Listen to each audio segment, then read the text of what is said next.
प्रधानमंत्री नरेंद्र मोदी ने वाराणसी में 17,000 करोड़ से अधिक की विकास परियोजनाओं का किया शुभारंभ। कहा, देश के विकास में जुड़ रहा है एक और अध्याय। कांग्रेस नेता राहुल गांधी की संसद की सदस्यता समाप्त। सूरत कोर्ट से 2 साल की सजा सुनाए जाने के बाद लोकसभा सचिवालय ने की कार्रवाई।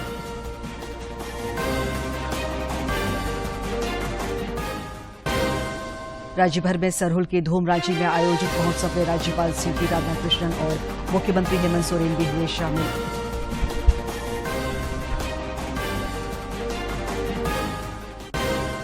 और एशियन हॉकी फेडरेशन के उपाध्यक्ष चुने गए भोलानाथ सिंह बिगन सोल बनी एडवाइजरी कमेटी के मेंबर।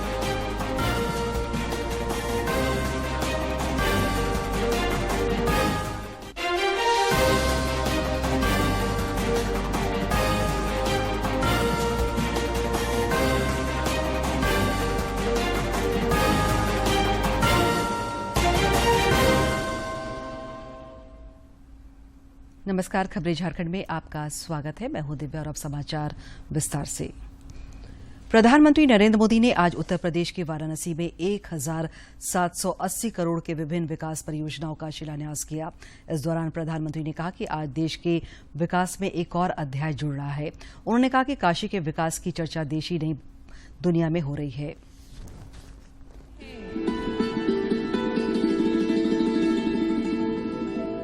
विकास की एक और नई इबारत। सभी को ढेर सारी शुभकामनाएं। बहुत बहुत धन्यवाद माननीय। बी प्रोजेक्ट्स के लिए बनारस के लोगों को, पूर्वांचल के लोगों को बहुत बहुत बधाई। भाइयों और बहनों, काशी के विकास की चर्चा आज पूरे देश और दुनिया में हो रही है। जो भी काशी आ रहा है वो यहां से नई ऊर्जा लेकर जा रहा है। आप याद कीजिए, 8-9 वर्ष पहले जब काशी के लोगों ने अपने शहर के कायाकल्प का संकल्प लिया था तो बहुत लोग ऐसे थे जिनको आशंकाएं थी। कई लोगों को लगता था कि बनारस में कुछ बदलाव नहीं हो पाएगा, काशी के लोग सफल नहीं हो पाएंगे। लेकिन काशी के लोगों ने, आप सबने आज अपनी मेहनत से हर आशंका को गलत साबित कर दिया। इस दौरान प्रधानमंत्री ने वाराणसी में सांसद खेल प्रतियोगिता के विजेताओं से संवाद किया।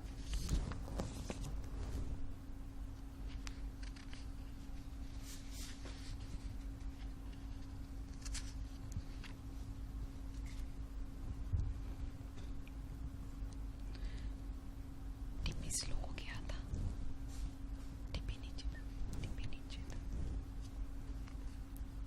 अभी ठीक है, ठीक है।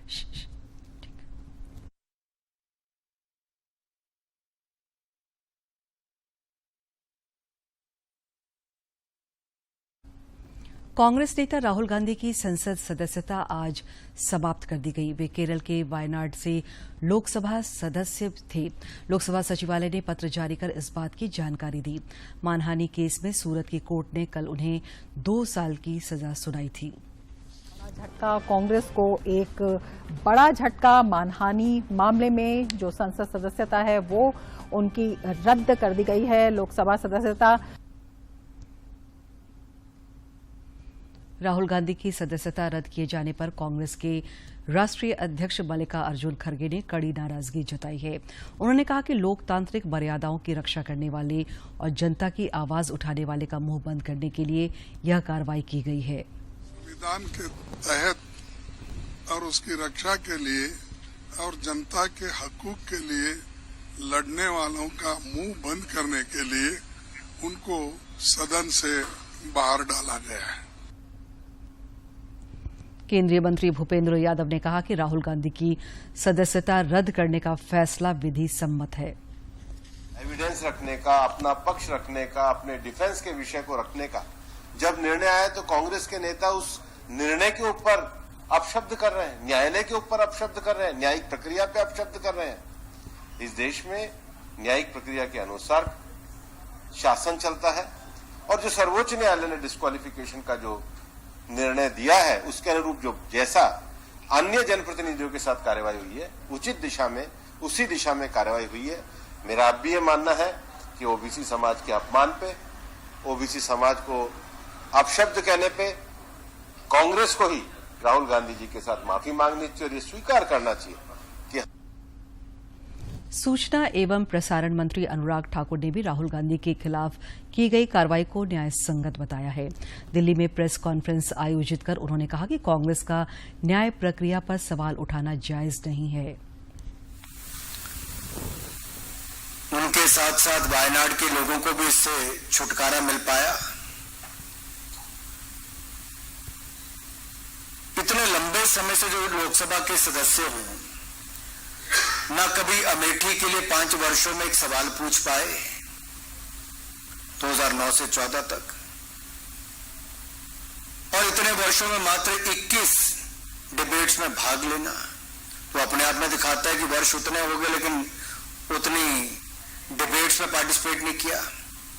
एक भी आज तक प्राइवेट मेंबर बिल तो लाने की बात दूर, लेकिन अपनी ही सरकार में 2013 में ऑर्डिनेंस को बड़े चौराहे पर फाड़ देने का काम और नॉनसेंस बोलने का काम ये श्रीमान राहुल गांधी जी ने किया। वो सदा अपने आप को संसद से ऊपर, सदन से ऊपर, सरकारों से ऊपर, देश से ऊपर और न्याय व्यवस्था से ऊपर समझते हैं।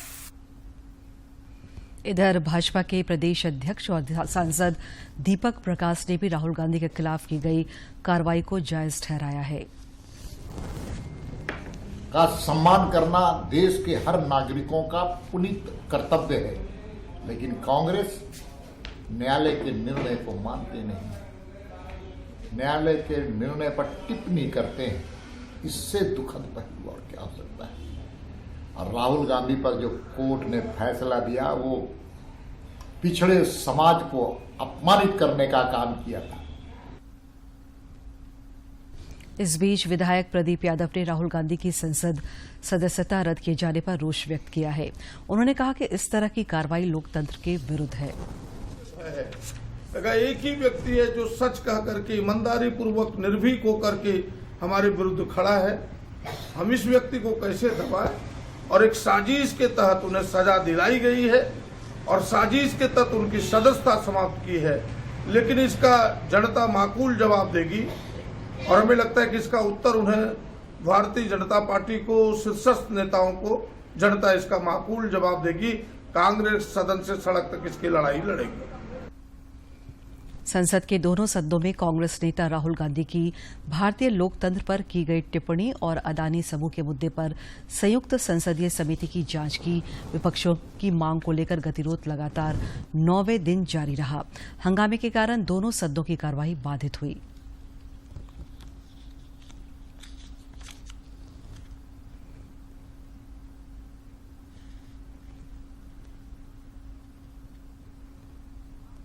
लोकसभा ने आज हंगामे के बीच वित्त विधेयक 2023 ध्वनिमत से पारित कर दिया। इसके साथ ही लोकसभा ने वित्त वर्ष 2023-24 के लिए बजटीय कार्य पूरा कर लिया। इस विधेयक का उद्देश्य वित्त वर्ष 2023-24 के लिए केंद्र सरकार के वित्तीय प्रस्तावों को लागू करना है। And such payments escape tax collection at source. The Reserve Bank is being requested to look into this with a view to bring credit card payments. Godda सांसद निशिकांत दुबे ने आज संसद में वाणिज्य संबंधी स्थायी समिति की रिपोर्ट पेश की। 176 में, 77 में, 78 में, 79 में, 80 में प्रतिवेदनों की हिंदी और अंग्रेजी को प्रति को सभा पटल पर रखता हूं। देश में कोरोना के मामले एक बार फिर बढ़ने लगे हैं। पिछले 24 घंटों में 1249 नए मरीजों की पुष्टि हुई है। इसके साथ ही देश में कोरोना के सक्रिय मामलों की संख्या 7,927 तक पहुंच गई है। कोरोना के बढ़ते मामलों को देखते हुए केंद्र सरकार की ओर से एडवाइजरी भी जारी की गई है।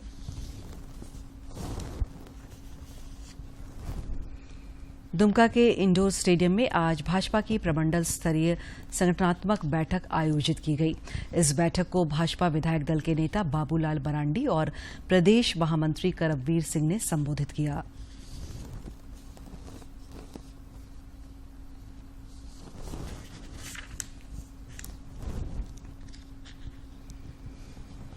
जमशेदपुर पूर्वी के विधायक सरयू राय ने आरोप लगाया है कि लोहरदगा जिले के आरक्षित वनों से हजारों सखुआ पेड़ों की कटाई हुई है।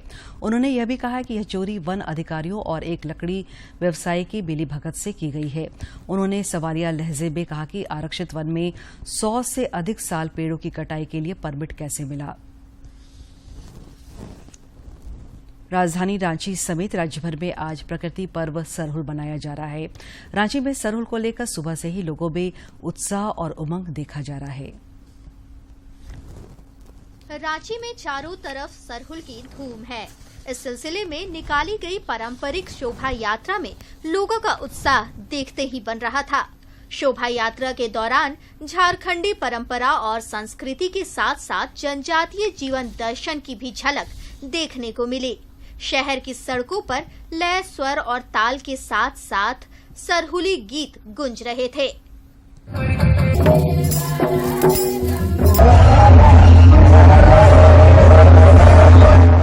सरहुल को लेकर कई तरह की कथाएं प्रचलित है।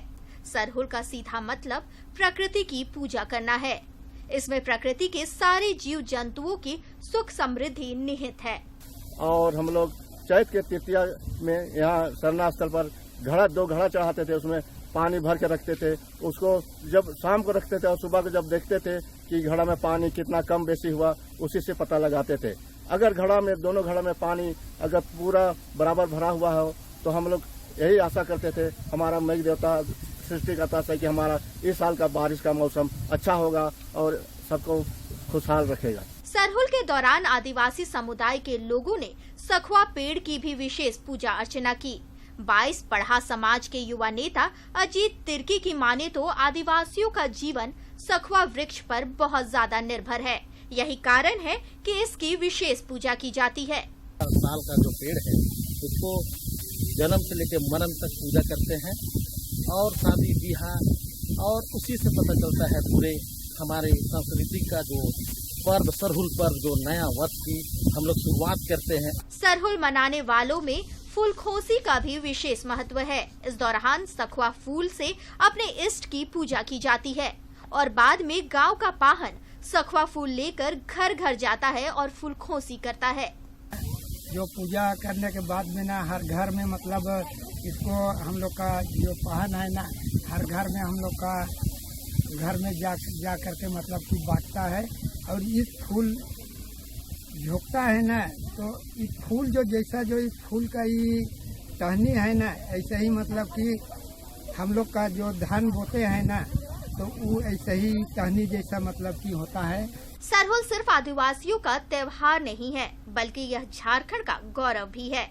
इस दौरान पूरे मानव समुदाय की सुख समृद्धि की कामना की जाती है। दूरदर्शन समाचार के लिए प्रताप की रिपोर्ट। राज्यपाल सीपी राधाकृष्णन आज रांची विश्वविद्यालय के जनजातीय एवं क्षेत्रीय भाषा विभाग द्वारा आयोजित सरहुल पूजा महोत्सव में शामिल हुए। इस मौके पर उन्होंने कहा कि जनजातियों का गौरवशाली इतिहास रहा है। इनकी सभ्यता और संस्कृति अत्यंत ही समृद्ध है।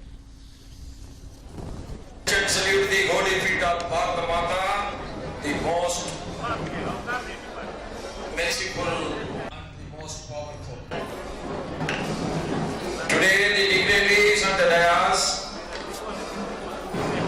Padma Shri Ashok Bhatt ji, Secretary Vikas Bharati, Dr. Asha Lakara ji, Mayor of Ranchi, Professor Ajit Kumar Sinha, Ranchi के आदिवासी कॉलेज छात्रावास में भी सरहुल पूजा महोत्सव धूमधाम से मनाया गया।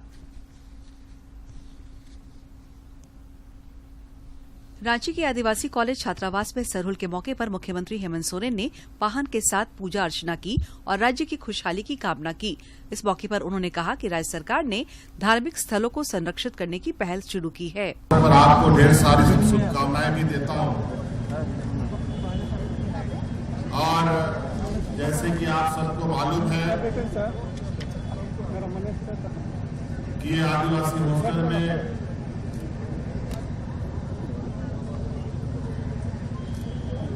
बड़े लंबे अरसे से सरहुल महोत्सव में हम सब लोग एकत्रित होते हैं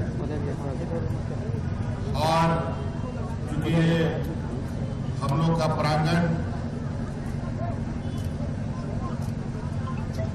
आदिवासी समाज का एक प्रतीक के रूप में भी इसको हम देख रहे हैं। मुख्यमंत्री ने यह भी कहा कि राज्य के आदिवासी कॉलेज छात्रावास के साथ साथ महिला कॉलेज का भी जीर्णोद्धार किया जाएगा। इसकी कार्ययोजना तैयार कर ली गई और इसे स्वीकृति भी प्रदान कर दी गई है कि आदिवासी हॉस्टल का एक नया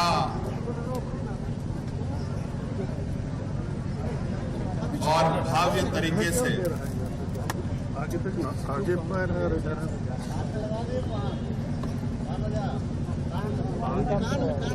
यहाँ पर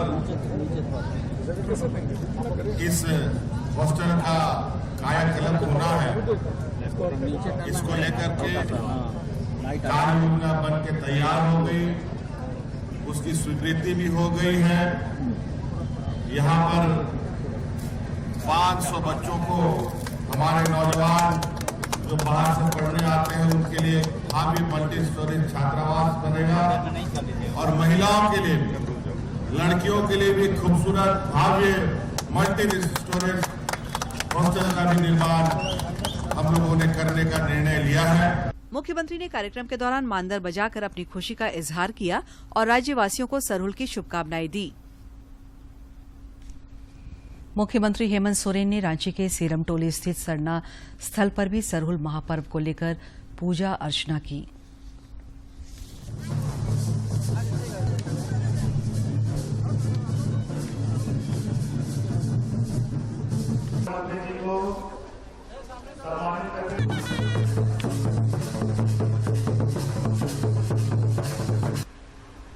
गांव पहाड़ जिस तरीके से हरे भरे हैं वैसे ही हरा भरा शहर भी क्यों ना हो, ये भी हम सबको सोचना और ये सोचना होगा कि हमारी भी भूमिका इसमें की। आज हम सबों की जरूरतें बहुत बढ़ गई, जरूरतें भी बढ़ गई, चुनौती भी बढ़ गई। अगर इन जरूरत और चुनौतियों के बीच में अगर इन व्यवस्थाओं को समाप्त होने से ना रोका गया तो बहुत आने वाला समय हमारे पीढ़ियों के लिए दुखदायी और कष्टदायी है। रांची के सांसद संजय सेठ ने लोक महापर्व सरहुल के अवसर पर आज झारखंडी पारंपरिक वेशभूषा में लोकसभा की कार्यवाही में हिस्सा लिया। इस दौरान उन्होंने लोगों को सरहुल की शुभकामनाएं दी।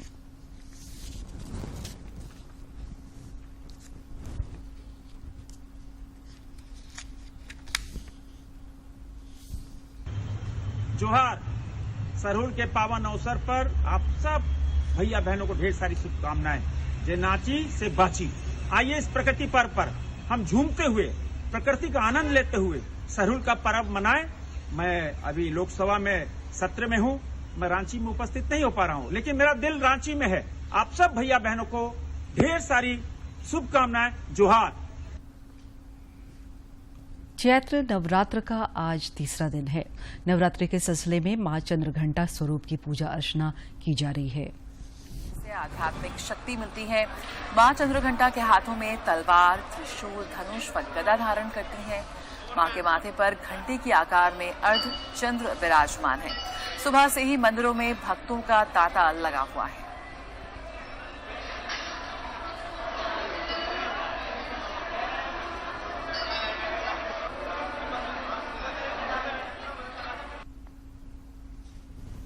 आज से रमजान का पाक महीना भी शुरू हो गया है। मुस्लिम धर्मावलंबियों के लिए आज पहला रोजा है। इबादत के इस महीने के पहले जुम्मे की खास नमाज भी आज अदा की गई। मुसलमान रोजा रखते हैं, तरावीह की नमाज अदा करते हैं। बाजारों में भी खास रौनक देखने को मिल रही है।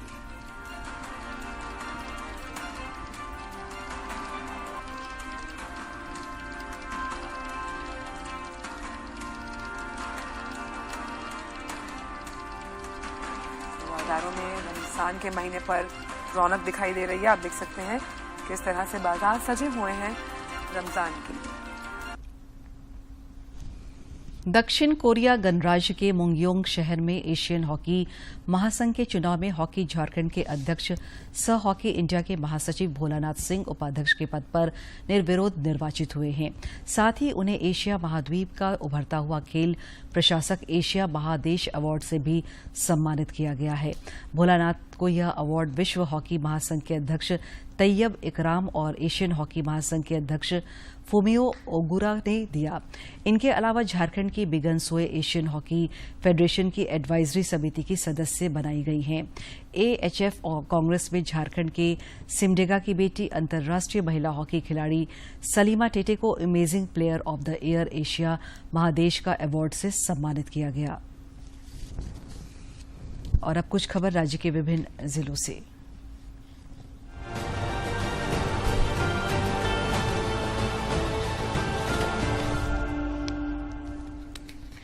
आय से अधिक संपत्ति के मामले में आरोपी पूर्व मुख्यमंत्री मधु कोड़ा और प्रमोद कुमार समेत 3 के मामले की ट्रायल निचली अदालत में अलग अलग करने को लेकर सीबीआई की क्रिमिनल रिवीजन की सुनवाई झारखंड हाईकोर्ट में हुई।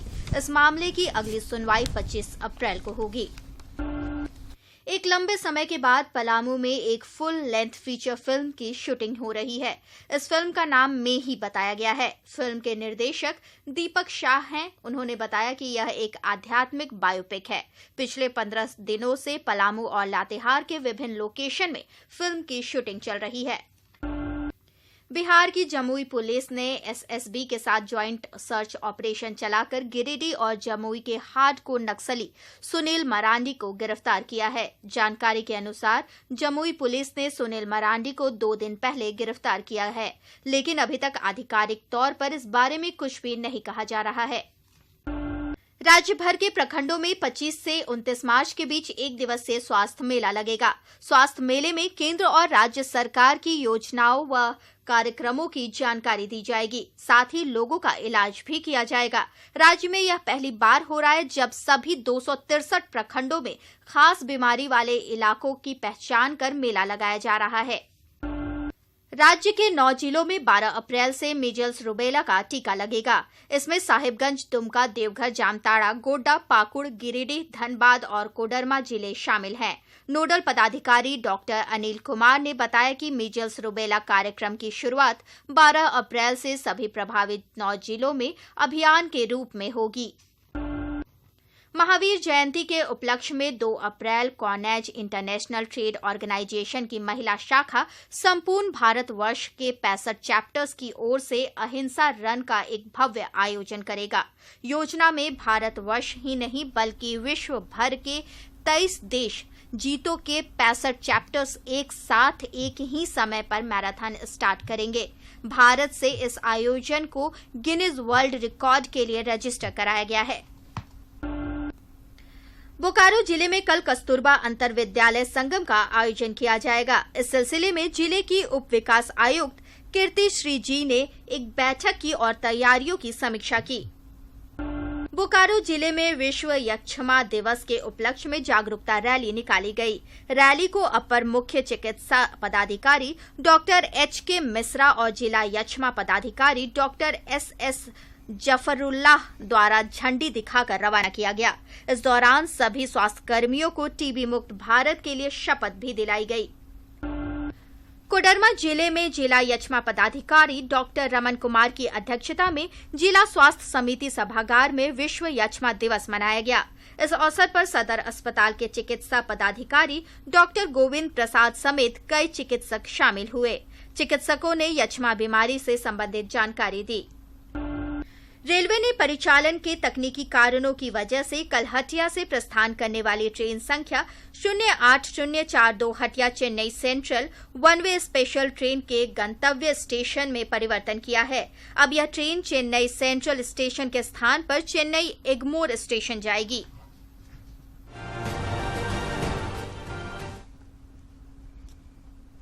कोडरमा जिले के चंदवारा प्रखंड के कुलगुदा और बागोदाग गांव में वन रक्षाबंधन कार्यक्रम का आयोजन किया गया। कार्यक्रम में उपायुक्त आदित्य रंजन, वन प्रमंडल पदाधिकारी सूरज कुमार सिंह और प्रखंड विकास पदाधिकारी संजय यादव के अलावा स्थानीय जनप्रतिनिधि शामिल हुए। इस दौरान अधिकारियों ने ग्रामीणों के साथ मिलकर पेड़ों पर रक्षा सूत्र बांधा और उनकी रक्षा का संकल्प लिया।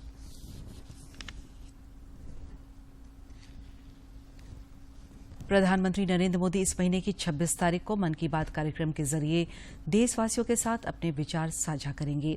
प्रधानमंत्री ने इस कार्यक्रम के लिए लोगों से अपने सुझाव देने का आग्रह किया है।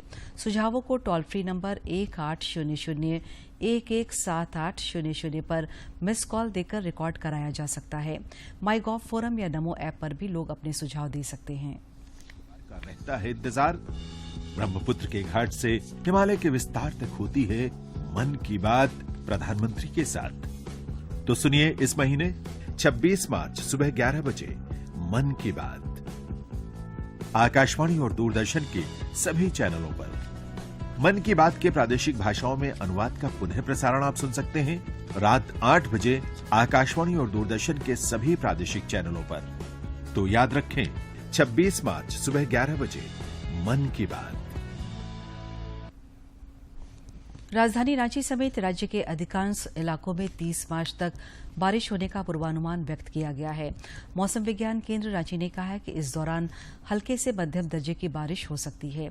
मौसम विभाग ने 26 से 28 मार्च तक के लिए येलो अलर्ट भी जारी किया है। और अब एक नजर डालते हैं प्रमुख शहरों के आज के तापमान पर। राजधानी रांची का अधिकतम तापमान 31.7 और न्यूनतम 17.2 डिग्री सेल्सियस रिकॉर्ड किया गया।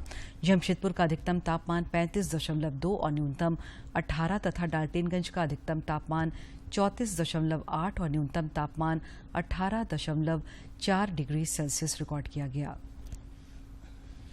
और अब देखते हैं क्यों खास है इतिहास में आज का दिन। 24 मार्च साल 1982 से विश्व तपेदिक रोग यानी विश्व टीबी दिवस मनाने की शुरुआत हुई। इस दिन टीबी का कारण बनने वाले जीवाणु की खोज के 100 वर्ष पूरे हुए थे। दरअसल यह तारीख साल 1882 में उस दिन को चिन्हित करती है जब डॉक्टर रॉबर्ट कोच ने घोषणा की थी कि उन्होंने टीबी का कारण बनने वाले जीवाणु की खोज की है। इस दिन को मनाने का उद्देश्य टीबी महामारी को समाप्त करने के प्रयासों को बढ़ावा देना और साथ ही टीबी के विनाशकारी स्वास्थ्य, सामाजिक और आर्थिक परिणामों के बारे में सार्वजनिक जागरूकता को बढ़ाना है। 24 मार्च साल 2008 को भूटान में पहला आम चुनाव संपन्न हुआ। चुनाव लड़ने के लिए भूटान के चुनाव आयोग द्वारा 2 दलों को पंजीकृत किया गया। मुकाबला जिग्मे थिनिले के नेतृत्व वाली Bhutan peace and prosperity party और सांगे नेगडूप के नेतृत्व वाली पीपुल्स डेमोक्रेटिक पार्टी के बीच था। डीपीटी ने 47 में से 45 सीटों पर जीत हासिल करते हुए चुनाव जीता। जिग्मे थिनिले ने 2008 से 2013 तक प्रधानमंत्री के रूप में कार्य किया। साल 1907 में वांगचुक वंश सत्ता में आने के बाद लगभग 99 सालों तक भूटान में राजशाही रही। अंत में मुख्य समाचार एक बार फिर।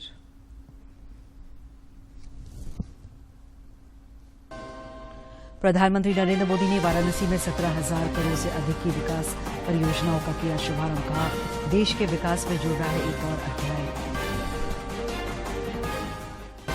कांग्रेस नेता राहुल गांधी की संसद की सदस्यता समाप्त। सूरत कोर्ट से 2 साल की सजा सुनाई जाने के बाद लोकसभा सचिवालय ने की कार्रवाई।